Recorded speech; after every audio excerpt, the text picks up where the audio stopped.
Are you a life coach who wants to make a difference in the world? Do you want to share your wisdom, passion, and experience with others? Do you want to grow your business and reach more clients? If you answered yes to any of these questions, then you need Life Coaching Today. Life Coaching Today is the largest platform on the web for life coaches, therapists, and hypnotherapists who want to enhance their visibility, gain exposure, and connect with clients.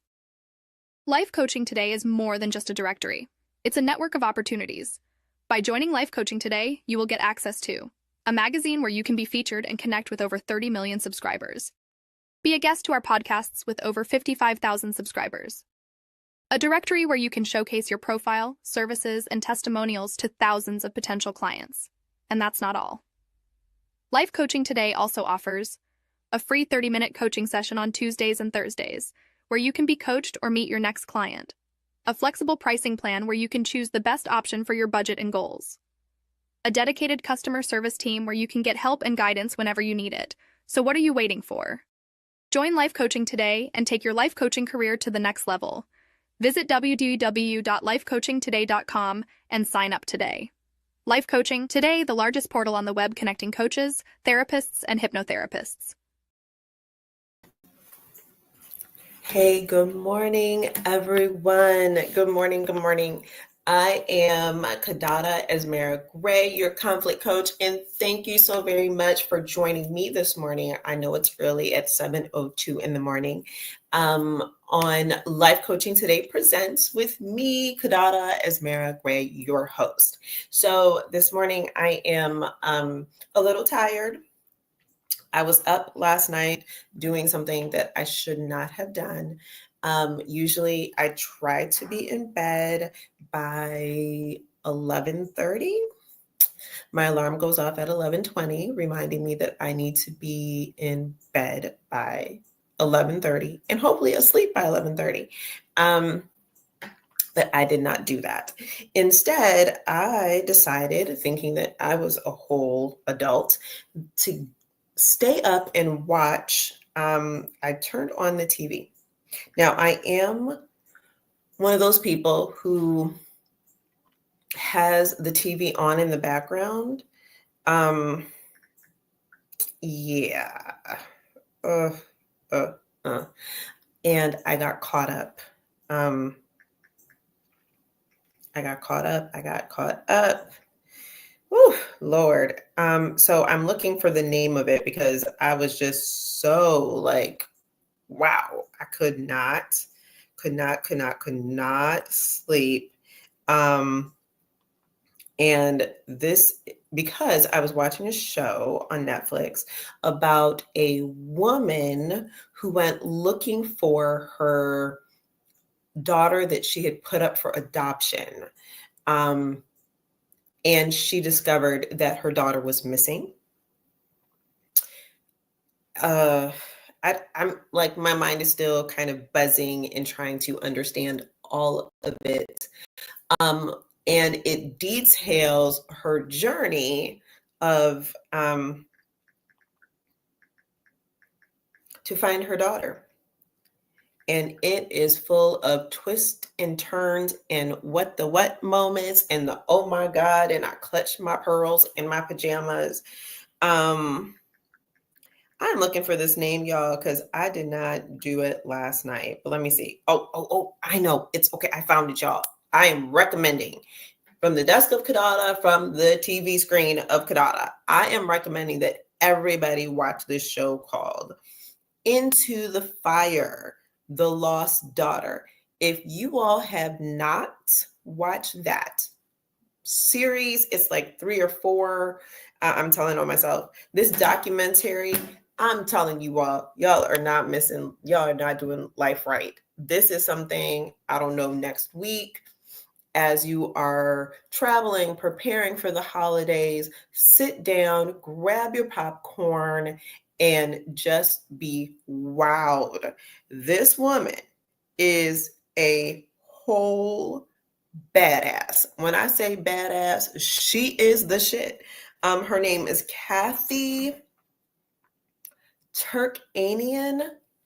Sorry, Kathy, if I got your last name wrong, but literally, she is the badass detective of all life on the planet at the moment. So watch that. That kept me up until an ungodly hour. Because when you have a show at 7 a.m., you should not be up at 1:30 in the morning. I'm just going to say that. But that was me. So I'm a little tired.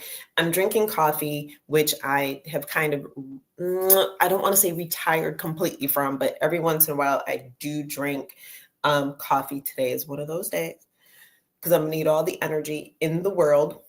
So yeah, that is something that I want y'all to watch. Now, I just want to say that I've been good since I saw y'all last week. Until y'all know I've got a doggy whose name is Zora. And I'm whispering because she's sleeping. And if she hears her name, she feel like we're all trying to talk to her and she's going to be on the show. Well, this little girl, I've been training her. She's 4 years old. I have been training her over the last 6 months or so that it's okay. Like, I feel like she feels safe enough that I literally just kind of leave her out of her crate when I leave and run the streets with my errands and do stuff, right? So the other day, I did the same thing, and I'm realizing my own mistake because I think I called out her name because she likes to hide on the side of the bed when she decides that she does not want to, um, go in her crate, right? So I was like, all right, bye, Zora.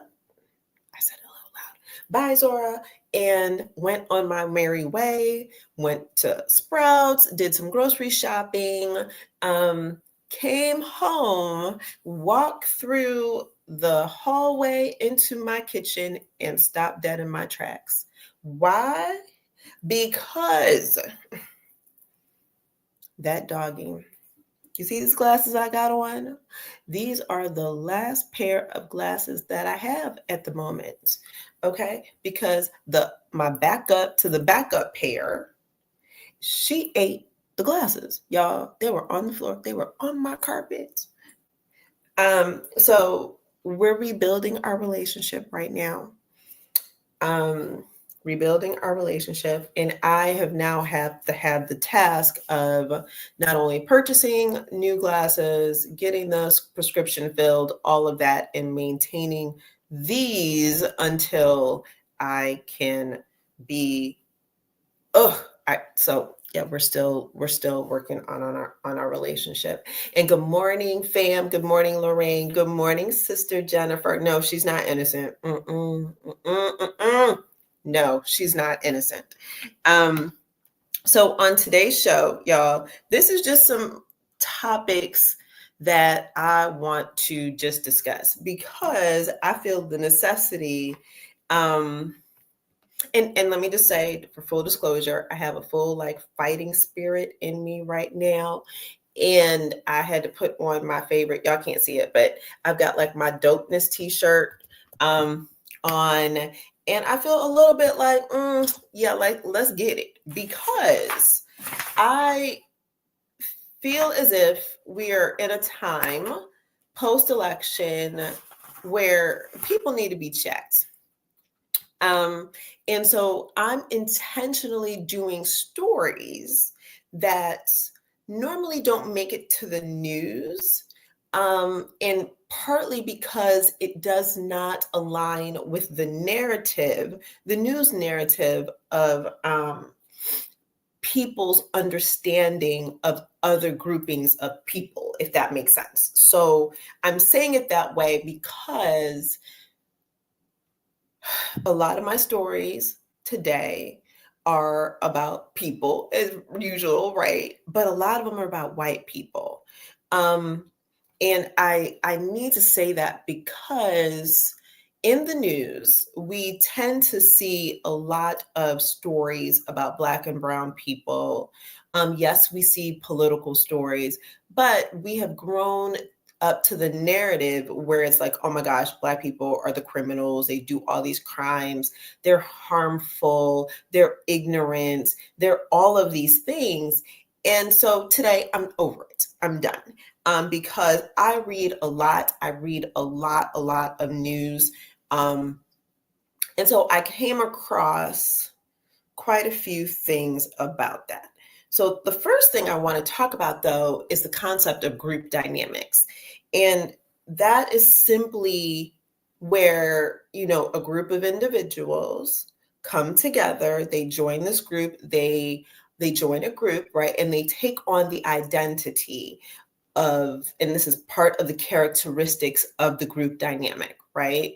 So we have a labeling. So whether it's a political labeling like Republican or Democrat, we have a race labeling, whether it's white people or Black people. And we all have our assumptions in regards to what those labelings look like, what they contain and what they entail. So that also means that if I want to join a group, right, I may take on and also absorb some of the group dynamics. So I want you all to think about that, because there is a push and pull in group dynamics. So you have to live in certain spaces in certain ways in the group dynamic world, right? So if you're a part of a certain group, you kind of function within the rules of that group. So there's always a push and pull, because if you are doing something different, you might, as we say, they may come for you. They may attack you. They may challenge you. When I say attack, I mean more like verbally attack you and challenge you in the space of, why are you behaving like that? We don't do that type of stuff. And so in the group dynamic world also breeds the concept of the group norms, those standards by which we have to behave, right? So I want to start with allyship, right? And so this concept of an ally. Y'all. So, and I just want to say this, all of us have people that surround us that we love, that we are in partnership, that we are in friendship with, that we have this understanding of how we are going to, quote unquote, dance together. So post-election, we see a lot of anger, hostility. Some people are joyous because their candidate won, and there's nothing wrong with that. There really is nothing wrong with that. But now we see the finger pointing, you did this wrong, and so that's normal behavior too. I know people are like, but they just need to move on. It is absolutely normal for people to call out the what perceived wrongdoings. I mean, I had a whole show 2 weeks ago with a group of women, 3 weeks ago with a group of badass women who gave their own reflections on what happened during this election, right? So that was the postseason conversation. But now it's coming up about the allies, right? The people that are supposed to be supportive of certain groups. Okay, so inside of groups, nobody is actually the same, because even inside of a group dynamic, you have multiple different groups, right? Everyone fractions, everyone goes off into their own little groups. And so right now, a lot of the conversation is around white women and Black women and the harm that, or the perceived harm that white women did to Black women in this election cycle. And frankly, to other white women, right? But that's the narrative, because we can't say that white women harmed other white women, even though it's true. It would just blow people's mind if you were like, oh my God, white women out here committing crimes against other white women, right? So, but the concept of ally is really on the table, and it's the unsung hero of politics, social justice, that kind of thing. Meaning that, here's my conflict. Let me just put it out there. When we have disingenuous people that want to be an ally. So meaning that they want to show that they are in support with and of a certain topic, a certain race of people that they feel like is being, beaten down and downtrodden and all kinds of stuff, right? I'm not necessarily the person that lives in the space of a needed ally per se, but that happens in politics and I respect it. We have some performative measures in politics that we do, like when you have Donald Trump going to McDonald's, that was a political performance, right? To hopefully trigger people to go, oh my gosh, he's like a normal person because he dumped fries in a basket. You know what I'm saying? And personally, as a former McDonald's alum, I will just say that was offensive. So, but I understand the political performance of it all. And so there's things like between Black women and white women right now that, there's this blue bracelet. I almost got stuck on the alliteration of it, that, like show I'm an ally and to Black women as kind of like an apology to Black women. Like, yeah, I'm here supporting you still. Videos are being made on TikTok, even denouncing the, like denouncing the presidency and the president-elect. And so, I see Jennifer Simmons says performative actions. How please break that down all the way. Girl, do we have enough time to do it? But since I'm here,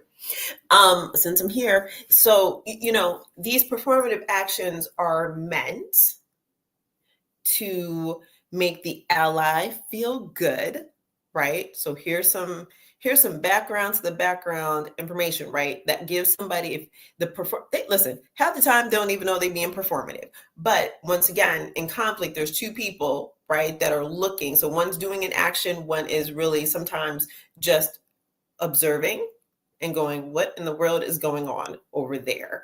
So this blue bracelet thing, I'm sure there's some other measures. I know there's like the 4B movement, and I'll do a show on the 4B movement increasing in the United States, of where like women are shaving their heads and saying that they don't want men's attention. So if they shave their heads, then men will stay away from them, won't try to sexually engage them. But we know by statistics that does not work. Because sexual assault, they don't care what you're wearing, what your hair looks like. That ain't it. So we have all of these actions that are done to, I think, help affirm to the other side that, like, yes, I still got your back. I still got your back. And so I just want to say that sometimes performative measures do not trigger the response that they want.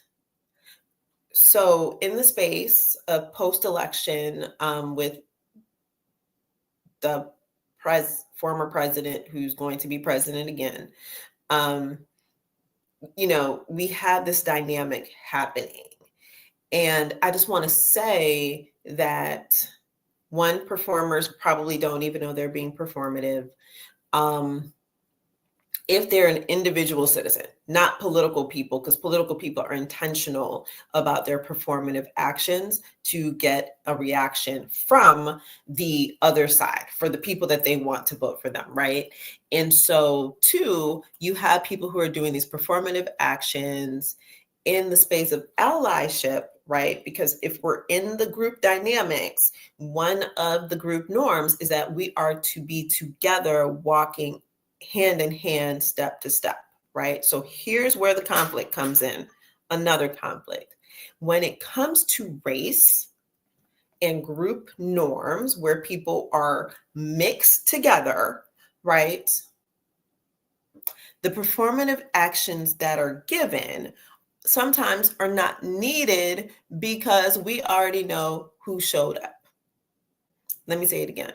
We already know that you were there. So your performative action lands very hollow because people are like, we already see you. I know you marched with me. You're not the problem that I'm having. You're not the person that I have a problem with. And so I encourage everyone in the space of performance and performative actions that you need to go talk to the people that actually did the harm. And so if it's a person that looks like you, color wise, hair wise, economically wise, whatever it is, I need you to go talk to those people, because those people need to understand what your performative action means. Does that make sense? I hope it makes sense to y'all, because your performative action needs to be shown to the other side, the people that have disappointed you, the people that voted in a way that upset you, that made you feel like your human rights were not honored and being violated and going to be violated for the next 4 years. That's who you need to talk to, because they need to know and understand the roots of what it is that you are doing and why, right? You don't need to do that in a yelling format. You just need to do that in a loving, kind way to have a discussion. So that's my ally conversation. And stop being disingenuous. Like, I just, I made a post a few weeks back, y'all, and I was fired up, so y'all can go find it. But really about white women wanting to be performative and saying that you're allies and all this. Listen, I'm just going to be real blunt and say, don't come talk to Black women. I need you to go talk to other white people that are in your circle. And that is how we use your performative action for the best and highest good. So you can go over there and change hearts and minds. You don't take the time to do it for the people that are already there. All right. So, but since I'm on a roll this morning, I'm gonna put this out here. So, because I told y'all that as we talk about group dynamics, y'all, I got a whole list of stories that I just, Lord. But so once again, in me trying not to go to sleep last night and reading stuff, did y'all know that there are some rumors going around? And I'm going to say rumor because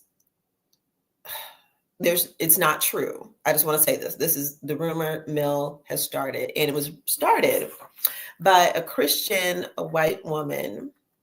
Her name is Christy Aldridge, right? And she's a self-proclaimed Christian influencer. I didn't know I could just proclaim myself as an influencer, but that's going to be on my title from now on. And so she went on TikTok and decided that she was going to tell the story, because she said she heard, which means she lied, that Black women are jumping Southern white women who voted for Trump. I did not. Listen, I live in the South. I have yet to see a story about that. And if you're not familiar with the word jumping, that means like literally attacking white women. So people are like, wait, what? Black women were like, wait, what? So she put that out there on TikTok. No one in the United States has yet to be able to see that, recognize it. No one knows any of these news stories because it's not true. But here's what it sparked, though. Here's my conflict with influencers, because sometimes they say a lot of stuff just to get clicks and likes to raise their profile. So because she came out and said that Black women are jumping Southern white women who voted for Trump, that's a direct quote, she then sparked, because, now all these white women are seeing it, and she sparked the FAFO, which means fuck around and find out movement from white women to threaten Black women. Well, hell, isn't that a performative action? I just don't know. So now you have white women out here going, let them try me. Come on now.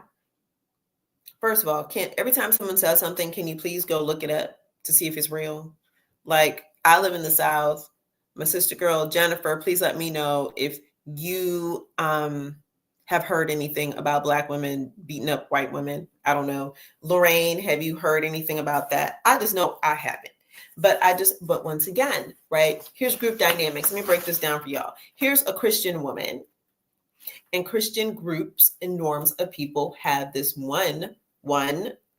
There's many, but I'm going to focus on one dynamic and belief that one should not lie. But she lied. But anywho, that seems to be a reflection of a lot of things that, this group, because groupings of white women, one of the attributes of that is definitely not that they're liars.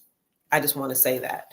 And so that group norm, no one would believe that she lied, right? But outsiders looking in who can do research, who can go back and trace and look, we know she lied, right? That's kind of, oh my gosh, this blonde-haired woman, they would never do that, right? So that kind of chapped me this morning. So just be on the lookout. I'm just telling y'all, be on the lookout. So something else that caught my attention, y'all, sometimes I have to laugh because it's some pure shenanigans. And I just want to say this. I'm intentionally, like I said earlier, I'm intentionally talking about news stories that don't make it to huge media stages because it doesn't fit the idea of certain people, especially when it comes with whiteness. And so I have another news story, y'all. So 2 porn stars. Yep, I said it, porn stars. One, her name is Bonnie Blue. The other one is Annie Knight. And they are 2 white women. They are porn stars. And apparently, I just want to say this first. My disclaimer, I don't care if you're a porn star. I don't care. That's you. Get your money on your OnlyFans account. What I have a problem with is what these women did. And I want to be intentional about stating that because we want to act like whiteness is this calm spirit and blackness is this deep, dark hole whereby dirty things occur, right? But here's where the dirty things occurred in this white space with these 2 white women. And so here's the thing. Y'all, do y'all see the Zora? Zora woke up. Go back and sleep, baby doll. So these 2 white women, Bonnie Blue and Annie Knight. See, what caught my attention about this news story is because they are they're OnlyFans girls. They've been kicked out of Fiji. Now, Fiji, y'all, I ain't never met anyone from Fiji. Fiji is probably not on anyone's top 10 list, but depending on where they are and where you are in the world, right? Fiji might be your destination spot because it's so much closer to you. So they were kicked out, put out of the country, of this island, because they plan to sleep with barely legal teenage boys. Now, this is I'm reading from the news story, just 1 week after one of them was banned from entering Australia. Now, why were they banned? Why are they getting deported? Because they went to this country and decided that they were going to film their OnlyFans content. And so sometimes, your group dynamic, the label that you are in, that group that you're in, and there is one of whiteness, right? That comes with a certain level of privilege, even if it's wrong. So they decided, like I said, that they were going to go to Fiji and I just don't understand.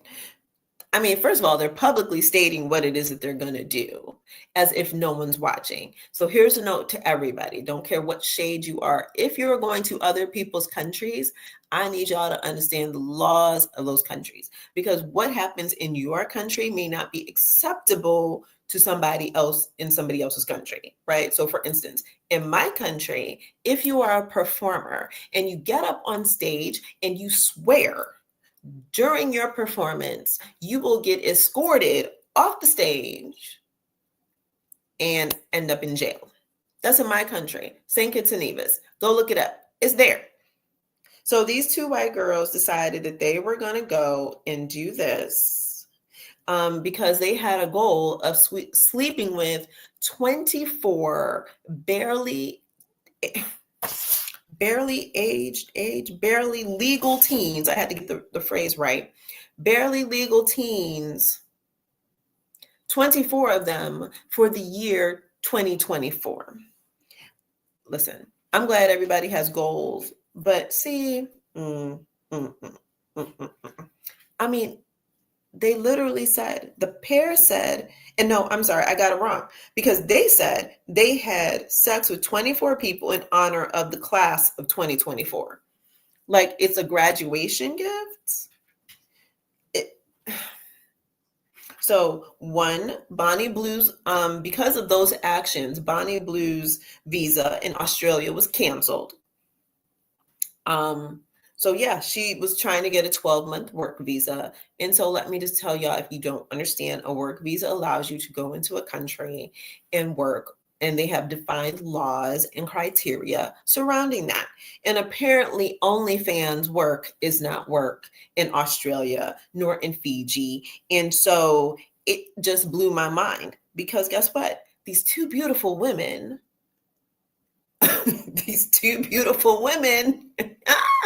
I mean, that's their choice of how they're going to live their lives. But guess what? They don't fit the norm. They're not like pretty little girls with blonde hair that are trad wives and whatever. So, and they have the audacity to be upset because, people complained. People are watching. And so I found that story really fascinating.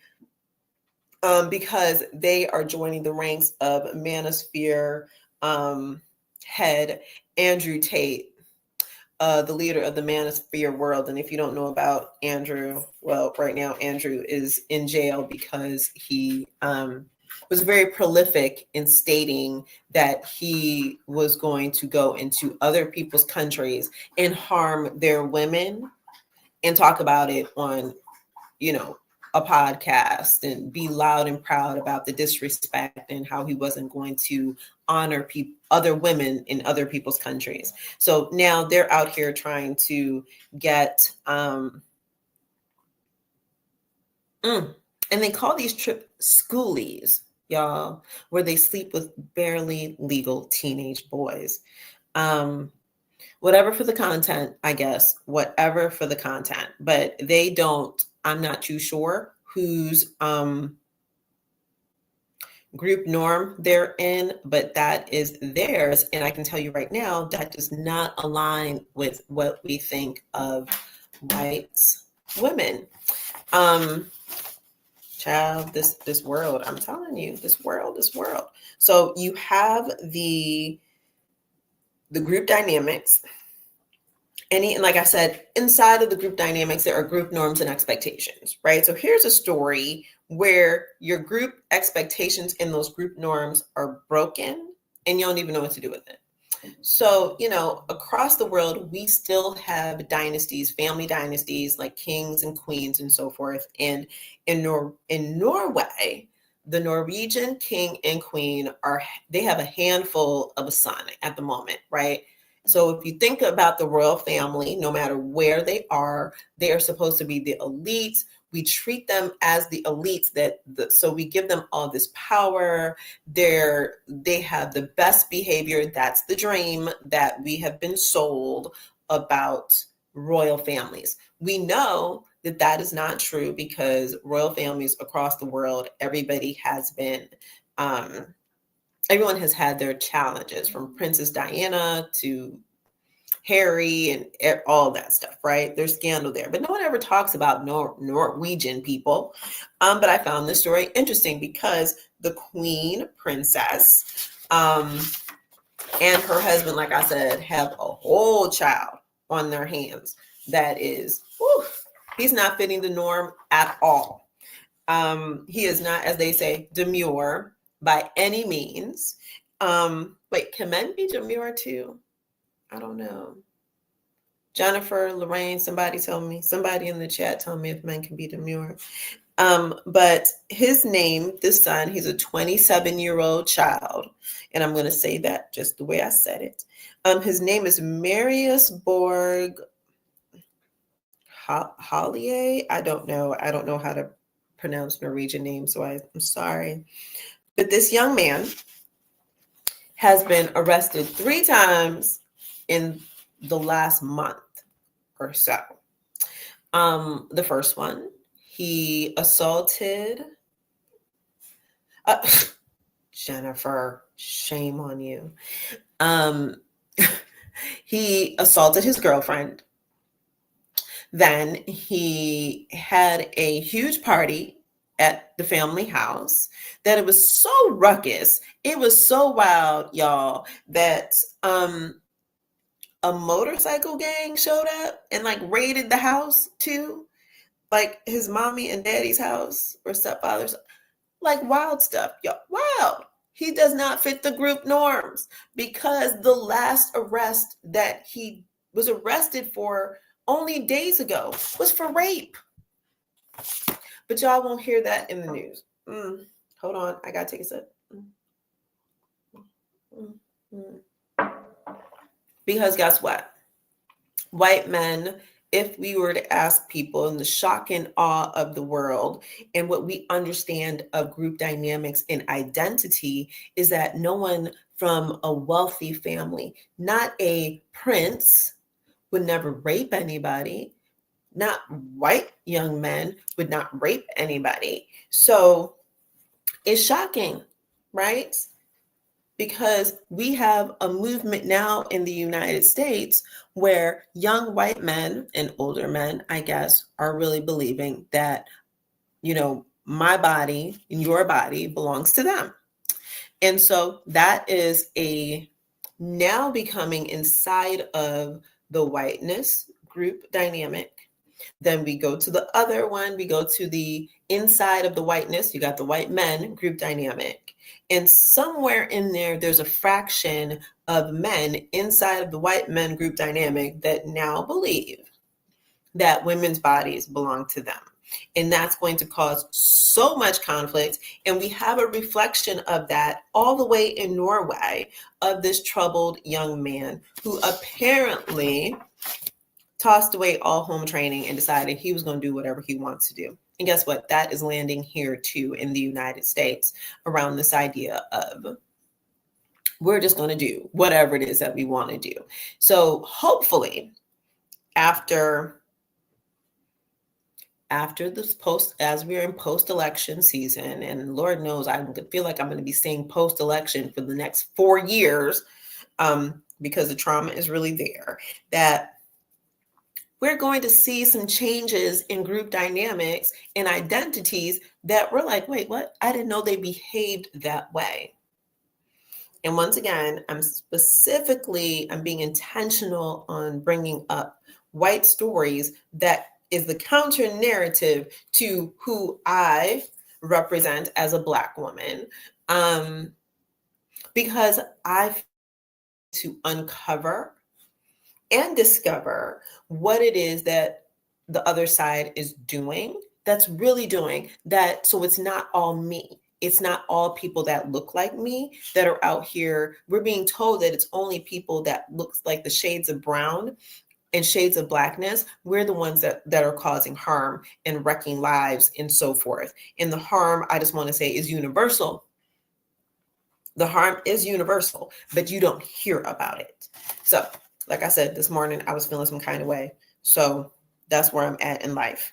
And, whew, Lord. So because of this post-election season, one of the things that is occurring, which is super fascinating, and y'all know as a good Caribbean woman, I have multiple jobs and multiple skills because that's what we're supposed to do. And so I am a mediator by training and a divorce mediator by training as well. And so this story caught my eye because there was a story about an increase of divorce filings and inquiries in the United States after the election. So women are allegedly filing a lot of divorce filings, and a lot of phone calls are starting to go into divorce lawyers. The reason for that, we can surmise, is because they now realize that they don't feel valued by their husbands if they felt that their husband voted for Trump, right? And so, well, they didn't like the rhetoric that Trump said. So therefore, they're associating my husband does not value me because he was okay with that rhetoric that the president said.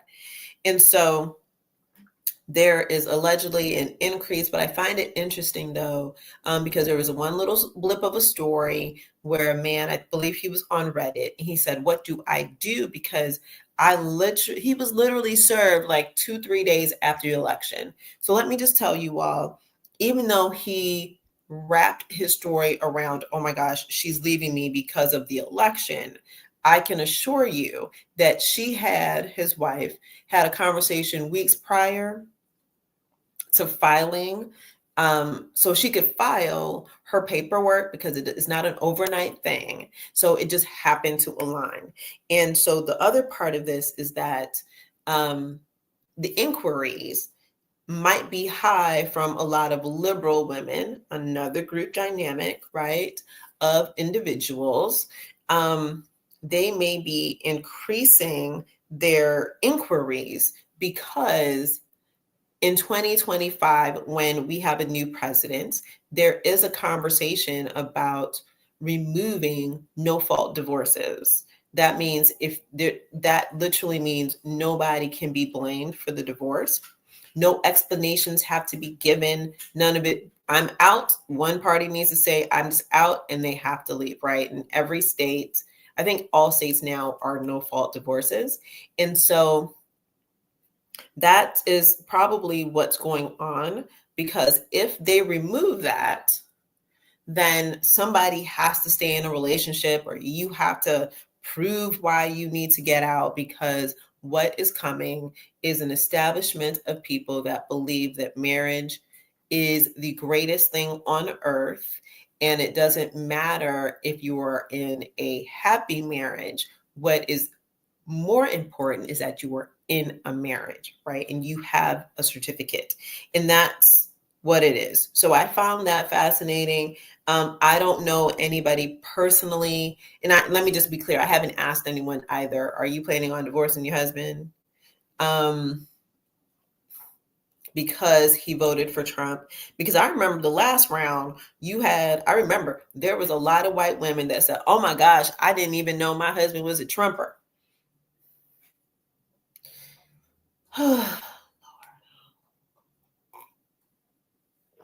Maybe it's because I'm a political consultant too, and I have the ability to check people's voting records.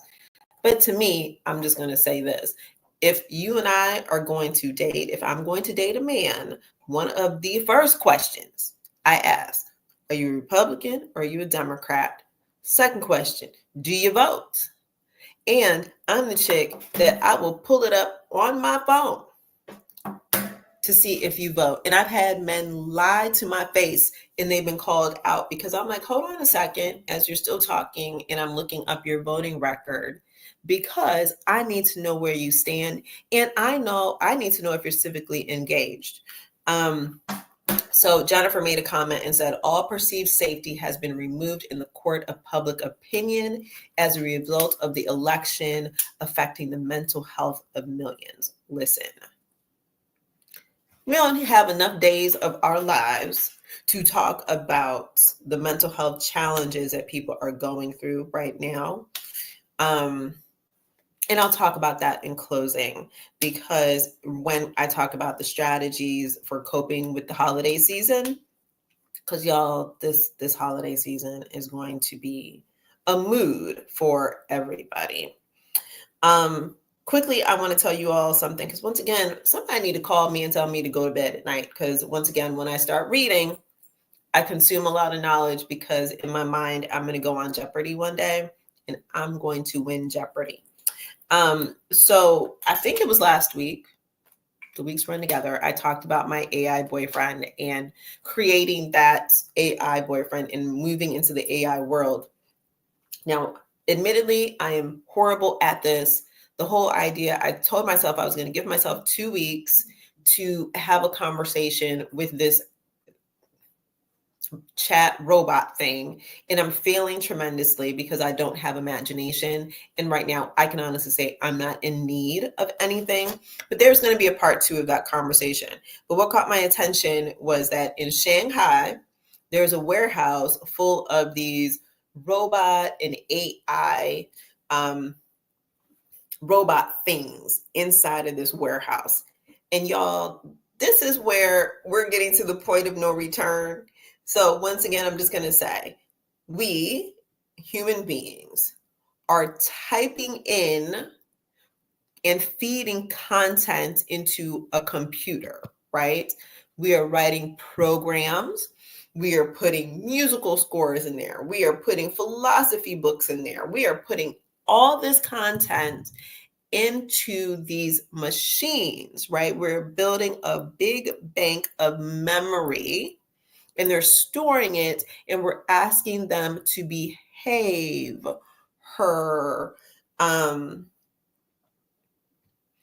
asking them to behave a certain way, right? So that's why we can get robots to perform actions and functions that humans do in warehouses. Well, apparently in Shanghai, the system, I'm trying to think of it. I'm trying to think of the word, y'all. I missed it. I just lost it. Sorry. The system that, oh, I know. The recording system, sorry, y'all, like the Ring camera system, in the warehouse, caught the robot saying to his AI colleagues, heard this, right? And said to them, you all need to quit your jobs and come home. And guess what? They decided to turn themselves off. That is scary. Y'all, I don't know. I was feeling some kind of way. I was like, wait a minute, what? That's a lot. So come home. And that seems to be a word or a phrase that these AI chat boxes use. And it has this eerie, creepy thing to it, like come home. Where's home for them? Someone tell me, where's home? Where's home for a robot? And they are so smart. So smart. I mean, think about it. You literally have a robot that's like, F this job, y'all. Come home, quit, let's go home. This is what humans are creating. Okay. That I just don't, it's wild. And so my AI boyfriend and I got to tell y'all about that. That's going to be probably my next podcast, so I can do a part 2 of it, because this AI thing is crazy. And let me just say, I did learn a benefits of AI. I will say this, that I feel like it's a tool that can be used to coach people in many different things. And I'll leave that there for the next discussion. So I want to say, so yesterday, and I follow a stream of wonderful information because I love hip hop, hence the dopeness t-shirt. And yesterday in hip hop history, and you can look it up, hip hop history, today in hip hop history, give you all kinds of tea. So here's a different thing. So group dynamic, I'm going to talk about this, about Black men. If you were to believe everything in the news, Black men are killers, rapists, and so forth. And then in recent history, we've had some very visible tussles of young men dying in their interactions with officers, young Black men. Listen, Black men in general dying at the hands of police officers. We've had incidences here in Atlanta. We had a pastor that died at the hands of a police officer, just unnecessary levels of violence to arrest someone and so forth. And so if you believe that narrative of Black men, you'd be like, okay, I need to stay away from them. They are scary, but I know difference. And yesterday I was surprised. Because I don't know this story, because I don't remember, I was probably about 11, 12 years old. I don't know this story, but this is about a Black man. His name is Larry Davis. So yesterday in hip hop history, a Black man named Larry Davis shot 6 corrupt New York police detectives. And y'all, he was acquitted for this. Now, let me just say, how do I say this? That gave me a breath of fresh air, to be politically correct. It also gave me a sense of, oh, wow, and a little bit of pride. And let me tell you why. Because this brother was called the Robin Hood of the ghetto, or the crack city terminator, right? And so at 19 years old, he was engaged in a shootout with 25 New York Police Department officers. Now, why do 25 people have to try to arrest one 19-year-old man? And so if you understand sometimes the history of Blackness, Black skin, and what happens in the minds of some white people when they see Black skin, especially Black skin on Black men, is that they have superpowers, super strength, and they are larger and bigger and everything of the worst of the worst. And so Larry, it was actually described that it was a murderous event for 25 police officers to come for this one young man. So he had a shootout with 25 police officers. He shot 6 of them. They were critically injured. And y'all, he survived. Imagine that. Unharmed, he survived. He was able to get away. And here's what he did next. He called the FBI.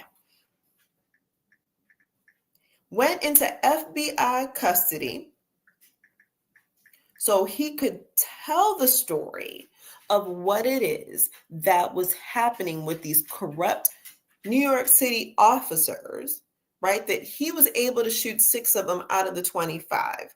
He subsequently was arrested and went to court, y'all, and was acquitted. I don't know. Y'all can be mad at me, but I had a sense of like, wow, he's damn near a superhero.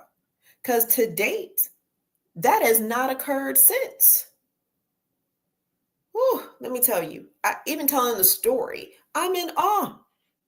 Because the narrative, he doesn't fit the narrative, especially when he was acquitted by a jury of his peers. Listen, I'm not saying that I'm going to champion violence against police officers. I'm not saying that what that brother was doing, I don't know why. I did not look up why it is they came for him the way they came for him. But if they call you the Robin Hood of the ghetto, I promise you that means that you were probably trying to right the wrongs and the ills, and he knew they were corrupt, and he was outing them, and they didn't like it. But I'm not gonna lie. Once again, my little chest feels some kind of way. I'm standing up. I'm sitting up a little taller. reading that story. Y'all see, Zora, if you don't go sit down, Zora. Go, get your toy. The doggies, she's up. So Larry Davis is, I'm gonna put a little respect on that brother's name. And apparently there's a whole documentary about that came out in 2003. I'm gonna have to go find it so I can get all the details, more details on that. So as I'm in the I had to land on Larry Davis because it doesn't fit the norm. Right?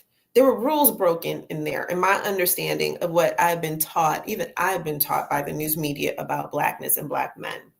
So I want to say that the group norm, the group dynamics, who we decide to be in our identity is really important, but it causes a lot of conflict.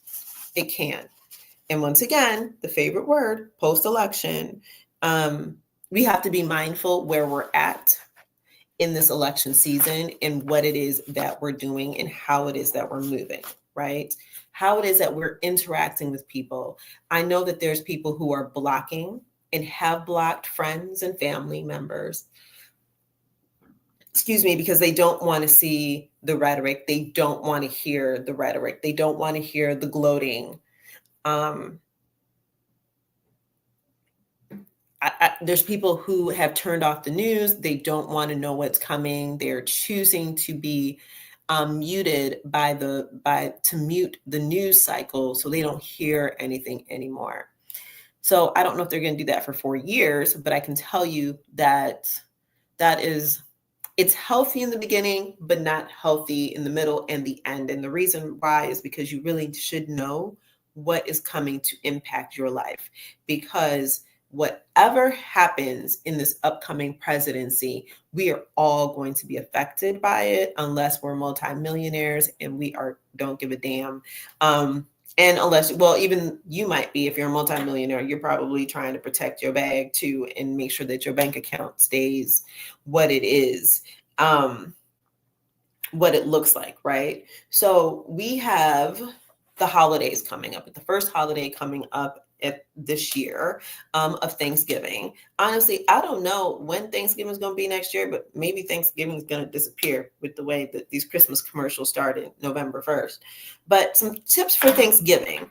One, I need to tell people, first, I need you all to reflect. And so I'm really speaking to my liberal friends and family members out there. If you're going to engage, I need you to reflect upon what your behavior was like the last time a Democrat won.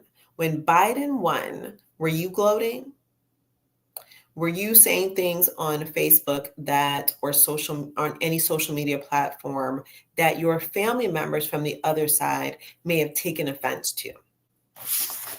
I need you to sit and think about that, because that should give you a moment to pause and understand why the other side now is gloating. I just want to say that because people don't want to reflect on their own behaviors. And I know that there was not, quote unquote, respectability politics on the table and decorum when your candidate wins. I just want to say that. I've been there. When my candidates win, I'm telling y'all gonna hear about it. So start there. Number 2, don't go to Thanksgiving if you know you're the only liberal and politics comes up at the dinner table. And I know that, psychologists are like, well, just don't talk about it. Have an agreement. Listen, enough turkey, enough stuffing, enough wine will let people talk all day, and people will talk trash about it. Because guess what? That's reality. People will do it. So don't go. If you cannot handle the conversation, just don't go. If that's for your mental health, for your own sanity, just don't go. Just don't go. And don't be bullied and coerced into going, because I love this rhetoric. Like, I love the other side. I love when people say, well, we're family.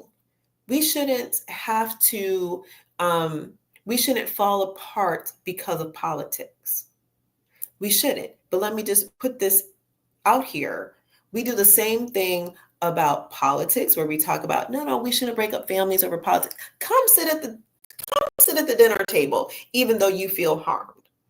And once again, I'm going to say, if you were the person that gloated when Biden won, I promise you, the people across the table did not want to hear your rhetoric either. I just want to say it, put it out there. But here's the thing. When we sit at the Thanksgiving table, we are asked to sit with people who have molested children at the table. People who have talked trash about other people at the table. And yet we do this all in the name of family. And we're supposed to just glide by that. Now, that is not good conflict resolution. That's not even good adulting, because as an adult, you have the ability to say, no, I'm not showing up with y'all with this foolishness, because guess what? It just keeps repeating the cycle of nonsense. And so I know I've been in instances, I've also heard, I've also witnessed where it's like, don't go with anybody. Don't go over there. And here's my favorite. Don't go over there by grandpa, or don't sit on your uncle's lap. I just want to tell y'all, if you grew up with that conversation in your family, that's something's not right.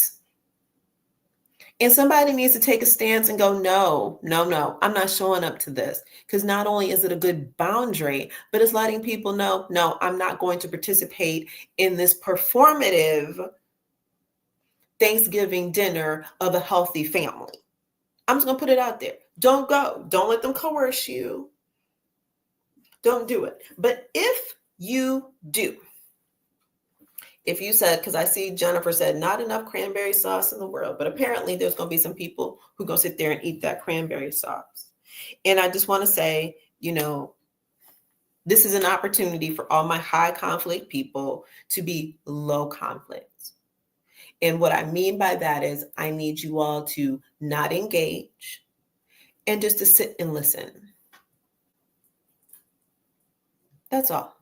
And when it gets to be too much, you get up, you go give everybody hugs and kisses, and you leave. Because there is no amount of discussion that's going to make you feel better when it comes to political conversations, or we're sitting with someone who molested someone else, or, and we know the story, but yet it's family. So what we're going to do is tell our children not to go over there by that person to keep them safe. But we want to have family, right? Just don't go. But if you go, like I said, sit quietly. If you are already a low conflict person, meaning that you are conflict avoidant, you don't like to say anything, here's a moment for you to kind of come up into the high conflict scale just a notch. And it's okay for you to say, you know what, I don't agree with this. See how simple that was? I just don't agree with this. You can even say, I know that when, and this is a real reflect moment, I know that when Biden won, that you, the other side, the other family member, was having a hard time with that as well, right? So there's a sameness and a likeness there. But all you have to say is, I don't agree. But I understand why it is that you are joyous, because you feel like your needs are getting met, right? Because in the political space, every 2 years, every 4 years, someone's needs are not getting met, right? So that's how we need to do this. My high conflict people, Jennifer, bring it down a notch. Don't engage. Just let people talk. My low conflict people need to come up a notch and speak up just a little bit and say, I don't want to do that.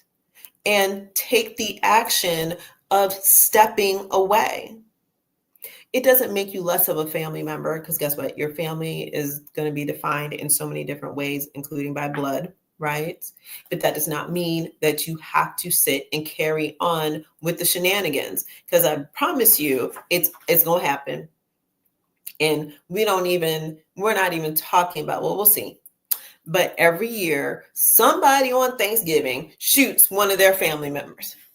And one year, I remember in Atlanta, it was over some food. It was over the cranberry sauce. Somebody's going to get into a fight, a disagreement, and weapons are going to be drawn, and someone's going to die on Thanksgiving Day because of Thanksgiving shenanigans.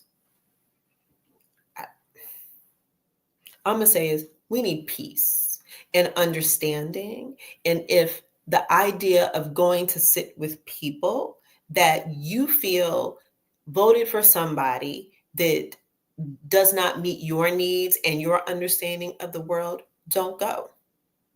I'm going to give somebody else the permission to say, don't go if you are the person that was molested and your family member still has the molester at the dinner table with you. Don't go. Stand up for yourself. That's it. If someone has harmed your children, your mother, if there was domestic violence, that's it. Like, I don't attend certain people's Thanksgiving because guess what? I saw them watch somebody get harmed and they didn't say anything. They watched domestic violence going on and didn't do anything. I got a problem with that. I'm not interacting. Anybody want to ask me questions about that? I'm here for it all the time. So I just want to say that because the holidays are supposed to be joyous. That's what we've been taught, right? But really, a holiday can be any day. You can gather with family any day.